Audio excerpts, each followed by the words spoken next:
Of aircraft, the safety of aircraft for the American public and around the world. So welcome to Armstrong and enjoy your day today. Thank you.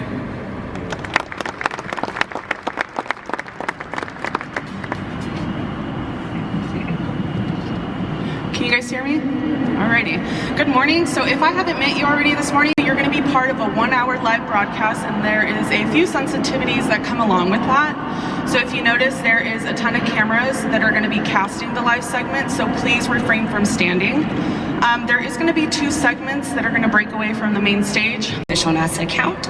And also something new that we're doing in 2020 is under the tagged photos on the NASA in-feed account, so say you post like an actual photo, not a story, be sure to tag NASA and use the hashtag NASA Social, because we are going to be curating only tagged photos from NASA Social there on that tab on the account. So thank you, get excited, have a good one.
With NASA's Earth Science News Team, and welcome to Hangar 703 and NASA's Armstrong Flight Research Center, agriculture, even the air that we breathe. But sometimes we need to take a closer look to get a better understanding of how our planet's working, and that is the purpose of NASA's Earth Science Field Campaigns. Under NASA support, scientists get up close and personal with their subject matter, making observations and gathering measurements in order to unlock new understanding of how our world works. Today, we are giving you a taste of 5 new airborne campaigns headed into the field this year with NASA aircraft in tow. Competitively selected, these multi-year funded campaigns, called Earth Venture Suborbital Missions, were chosen for their potential to not only better understand the current state of our world, but also to predict change. And this year's class is all-American. That's right, all the campaigns are based out of the continental United States. So without further ado, let's coast. Out of NASA Ames in Silicon Valley, the Mesoscale Ocean Dynamics Experiment, or SMODE, is deploying airplanes, a ship, and a fleet of autonomous platforms 200 miles off the coast of San Francisco to study how swirling currents of water called eddies play a role in the exchange of heat between ocean and atmosphere.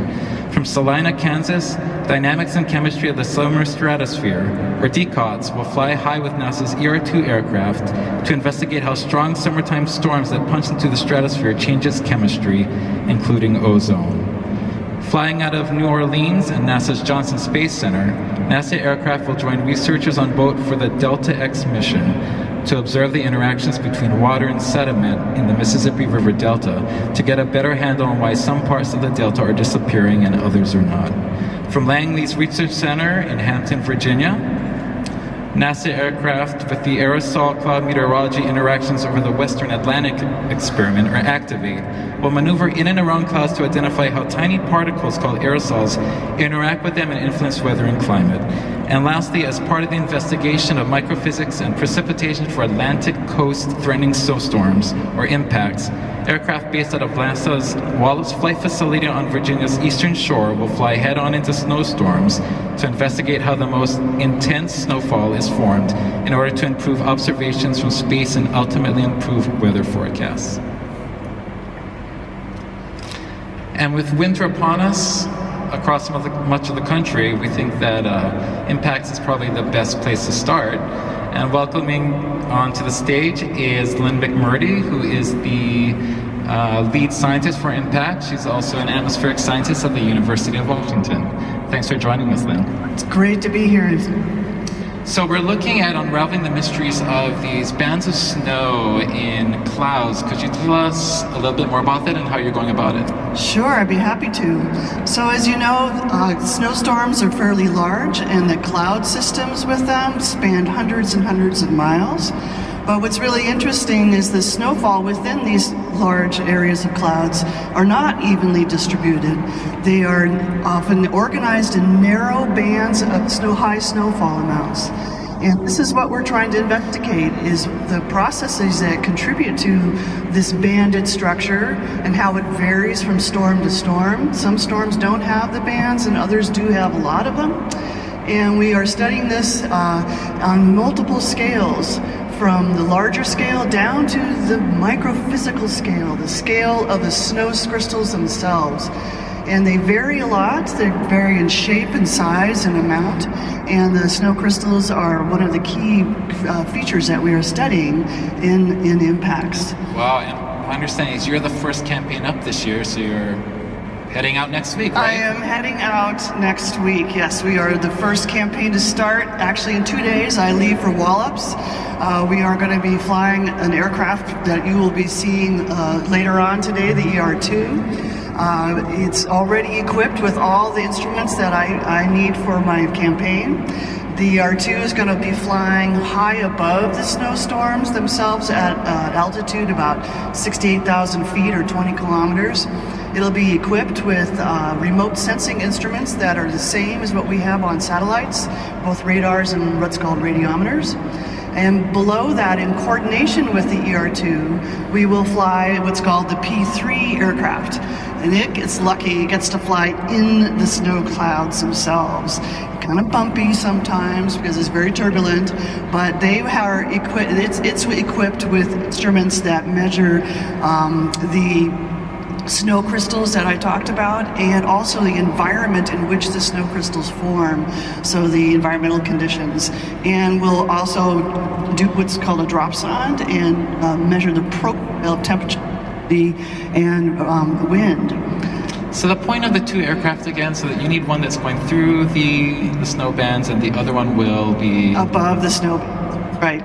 So we need the coordination to help us understand how one measures from space. So the ER-2 is simulating the satellite, and so we take measurements just like a satellite would, but then we measure inside the snow bands themselves so we can relate what's going on in the clouds to what is being seen above by the satellite. Cool. Well, I think that anyone who's lived through a snowy winter can appreciate any effort to improve our snow forecasting, but I'll let you, in your own words, why is this such important? It's so important. Well, I'm kind of one of those people who think snowstorms are beauty and that see trees covered with snow, but we all know it's also hazardous, especially hazardous for transportation and public safety. So it's very important to be able to forecast the amounts of snowfall, and that's what's really variable in these storms. We can't do that very well. We need to improve that, and the measurements we make and impacts will help us improve those forecasts. It'll also help us improve how we measure from space so that we can monitor storms all around the world, especially places that don't have information. And real quickly, and so what's the motivating factor for you? I mean, you have your snow earrings, you have your snow socks, you're a big fan of the weather, I see. I am totally a big fan of weather. I've been watching the weather ever since I was really little. I do a lot of activities, and in order to know when and where to ride your bike or go hiking, I need to do that. And so it's really exciting as scientists and be able to study these snowstorms and learn the details of the inside of the storms. Well, thanks so much for joining us, Lynn. It's been a pleasure to be here. Thank you so much. Of course. So we caught up with my colleague Chelsea Bayarte, who actually went to visit your teammates there as they prep for this flight happening next week, and she's gonna show us what it's like to fly on one of these NASA science aircraft. That's great. Yeah. Awesome. So take it away, Chelsea. R2 are going to be collecting data from the skies as early as next week. Let's go meet up with Deputy Principal Investigator for the IMPACTS mission, Dr. John Yorks, who's going to tell us a little bit more about the instruments on board. Let's go. Okay, so we're here inside the P3 aircraft. I'm here with Dr. John Yorks. How are you doing today? Good. Hi, Lynn and everyone at NASA Armstrong. So this research aircraft is totally outfitted with a bunch of scientific gear. What do we have on board today? So IMPACTS uses cloud probes out on the wings of the P3, and these cloud probes take high-resolution images of ice and snow particles. We then use those images to determine the size, shape, and other properties of the particles. That data is then transmitted inside the airplane to computers, where scientists sit and monitor the data and the instruments. Another important instrument, if you follow us, is the drop sonde. Now, the drop sonde is a 12-inch tube, kind of similar to the tube in a paper towel roll, and it has sensors inside and a small parachute at the top. And we have an instrument back here, if you follow us, that actually acts a lot like a t-shirt cannon, and will shoot these drop sondes out into the atmosphere, where they fall through the sky at about 25 miles an hour and measure temperature, humidity, and wind speed. And all this data is important for determining the structure of snow bands. So it seems to me like snowstorms are pretty difficult to predict. How will this data from the IMPACTS mission help us understand them more? So we're going to combine the data from both the ER2 and the P3, and when we combine all that data, we'll be able to improve the measurements from space of precipitation and also the model predictions of snowfall. Very cool, thank you. So it seems like our science teams are ready, our instrument teams are ready. There's one more person we have to talk to before we get this mission off the ground, and that is our NASA pilot. So joining us here today is NASA pilot John Bakura. John, thanks for being with us. So what is it going to be like flying through these snowstorms? Well, it shouldn't be too different than driving through a snowstorm. Now, generally pilots like to avoid things like turbulence, convective activity, and icing. In the winter storms, we won't have the convective activity you typically see in the summer storms, so we don't usually have to worry about the lightning and the hail like we would in the summer. But there will be turbulence, there will be winds, and there will be icing conditions. The good news is the P3 aircraft that we'll be flying has very robust anti-icing and de-icing systems. So our engines, our wings, and our empennage will be protected. So we should be pretty good in most cases. We just keep an eye out and make sure we stay out of the worst areas. So it seems like flying conditions, while difficult, may be okay for the pilots. What about the passengers on board? How will it feel taking this flight compared to a commercial flight that folks at home may have taken during the holidays? It shouldn't be too different. There might be some areas that we're asked to fly in that are a little more turbulent than they would experience in a regular flight, but overall it should be in pretty good shape. Just a good seatbelt and not walking around when they shouldn't be in, they should be okay.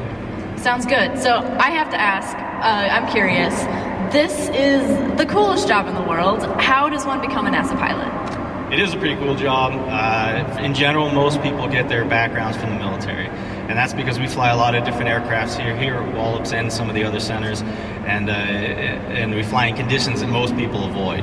So they're looking for people that have a lot of experience and can kind of handle a wide range of flight conditions, and you're usually going to find that in the military. Great, well thank you for joining us here today. From all of us here at Wallops, happy flying and best of luck during your mission. Samson, back to you. Great, thanks so much, Chelsea. So we're moving on from East Coast snowstorms to intense summertime storms that reach the stratosphere in the Midwest. But joining us right now is Ken Bowman, atmospheric scientist at Texas A&M, who's also lead scientist for DCOTS, or Dynamics and Chemistry of the Summer Stratosphere. Ken, thanks so much for joining us. Good morning, Samson. It's great to be here. So I think it's interesting that most people find it surprising that while most of our weather actually happens in the troposphere, every now and then there are these really strong storms that kind of breach the stratosphere, and we're not quite sure what's going on there. Do you want to talk about the background on that and how you plan on investigating? Sure. So, as you said, most of the Earth's weather happens in the lowest layer in the atmosphere, which is called the troposphere. And above that is the stratosphere, which is very stable and very dry.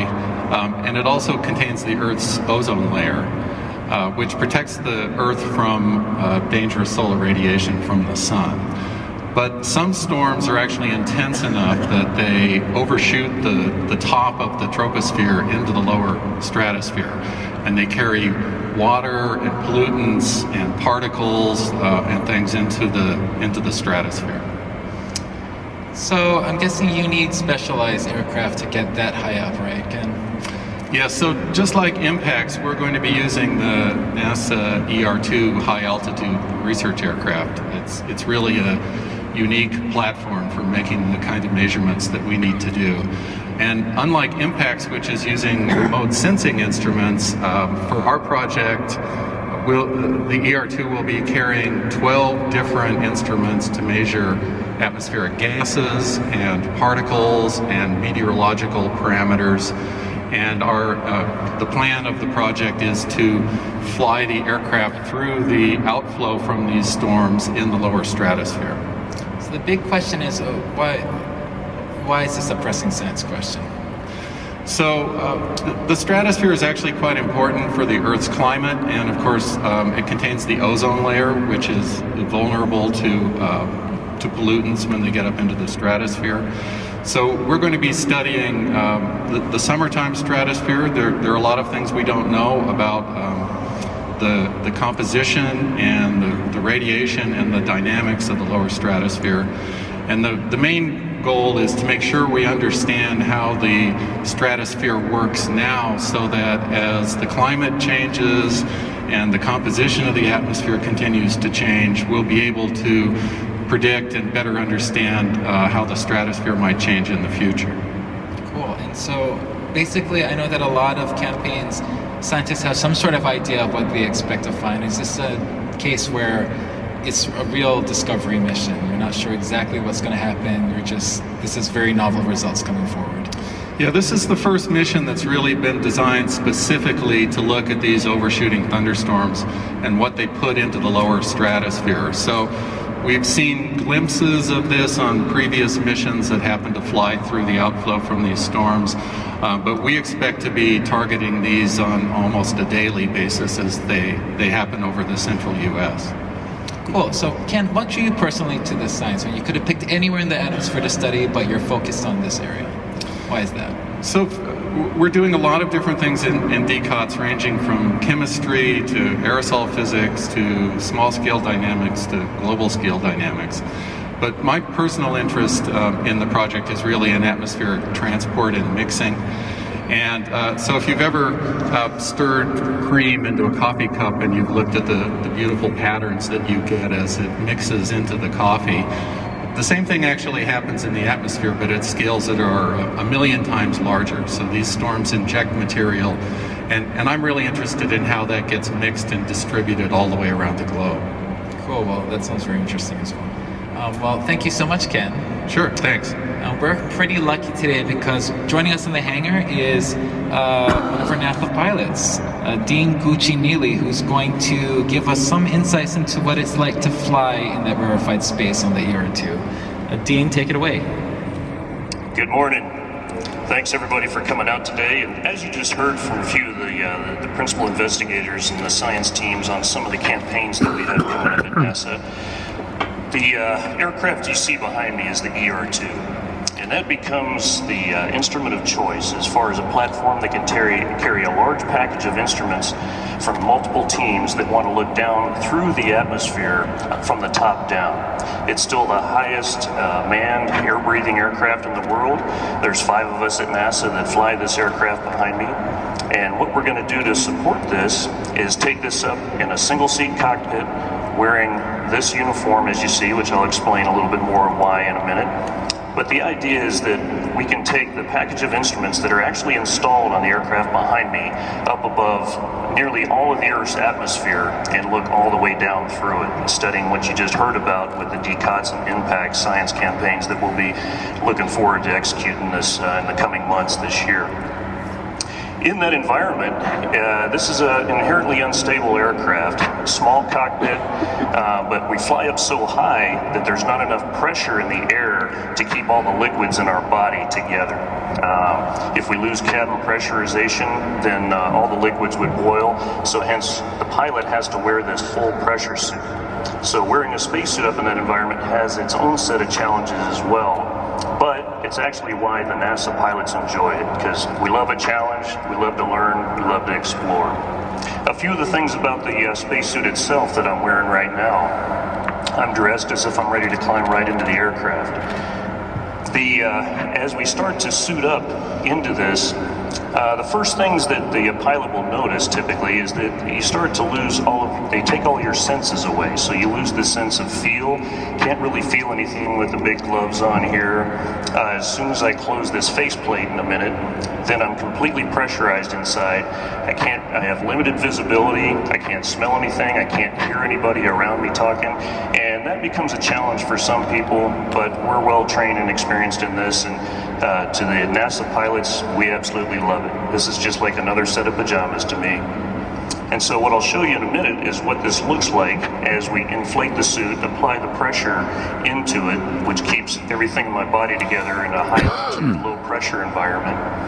And that's the challenge that we have, trying to be in this environment, be pumped up in a spacesuit and flying an unstable aircraft at the same time, where we've got to put these science instruments over the point where the science teams really want to study what's going on in the Earth's atmosphere and how it behaves. So it's a fascinating science project that we're into here. It's an amazing environment to be in up at that high altitude. There's nothing like getting up there where you can look out over the distance and see the curvature of the Earth and that dark purple to black sky up there that we don't see down here on the ground, because we have moisture that's filtering that. But that's an adventure and it's an amazing privilege, and we're looking forward to supporting these science campaigns studying the Earth's atmosphere and its behavior this year. Now, what I'll show you now, I'm going to seal up the faceplate and we'll turn the oxygen on, and I'll show you what this looks like pressurized, and then I'll hand it back to Samson. All right, time to get blown up.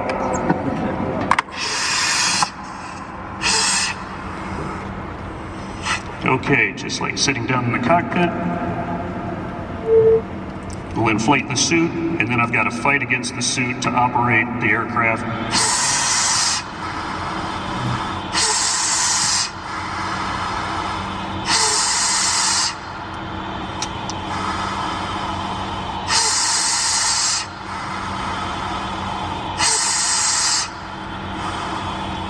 Okay, as this inflates, my mobility becomes very limited here, and I have to fight against it. To look down at different parts of the cockpit, I've got to pull the faceplate around. So this is the challenge I described, but we love it. It's a great environment to be in, and it's an awesome privilege to be involved in this study of the Earth's atmosphere. Samson, back to you. Well, that's quite the demo, Dean. Don't get too comfortable over there. So we are headed from the top of the atmosphere back down to the ocean, because with me now is Tom Farrar, physical oceanographer with Woods Hole Oceanographic Institution, and also lead scientist for Sub-Mesoscale Ocean Dynamics Experiment, or S-Mode. Hi, Tom. Hi, Samson. So swirling currents in the ocean called eddies, and their role in heat transport. Can you tell us a little bit more about that and how you're planning on studying it? Yes. Well, the world's oceans are about 1,000 times wider than they are deep, and so if you were to zoom out and look at the Earth from outer space, the oceans are like a thin sheet of water covering the Earth, almost like a sheet of paper draped over the Earth. And because of this, the flow in the oceans is primarily horizontal at the largest scales. But the oceans are turbulent and they're full of eddies at all possible scales, from the largest scale the scale of the ocean gyres down to eddies just that would fit on the tip of your finger. And something interesting happens as we move from those largest scales down towards smaller scales. When the width of the eddies is